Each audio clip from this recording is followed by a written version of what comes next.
का चीनी रौरा के मोटा बना रहल बा। हमनी के जानतानी कि चीनी बहुत खाए अवुरी पिए में आम समान हा अवुरी एकरा के अक्सर वजन बढ़े अवुरी मोटापा में योगदान देवे खातिर दोषी ठहरावल जाला। हालांकि सच्चाई एकरा से ज्यादा कॉम्प्लिकेटेड बा। सबसे पहिले इस समझल जरूरी बा कि सब चीनी बराबर ना बनावल जाला।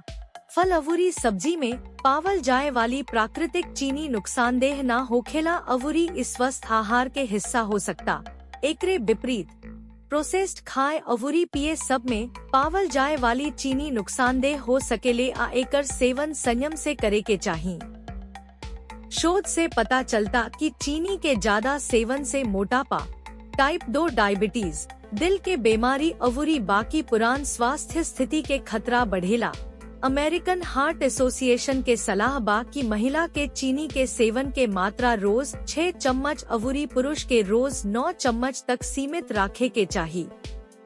इहो जानल जरूरी बा कि वजन बढ़े में चीनी ही एकमात्र कारक नइखे जवन की वजन बढ़ावे में योगदान देवेला। वजन बढ़े में योगदान देवे वाला अवुरी कारक में जेनेटिक, शारीरिक गतिविधि अवुरी ओवरऑल आहार शामिल बा। हालांकि अध्ययन से पता चलल बा कि चीनी के सेवन कम कईला से वजन अवुरी मेटाबॉलिक स्वास्थ्य में बहुत सुधार हो सकता। तका चीनी रौरा के मोट बना रहल बा? एकर जवाब कवनो साधारण हाँ भाना ना होला। इ चीनी के प्रकार अवुरी मात्रा पर निर्भर करेला, संग ही आपके ओवरऑल जीवन शैली अवुरी खान पान पर निर्भर करेला।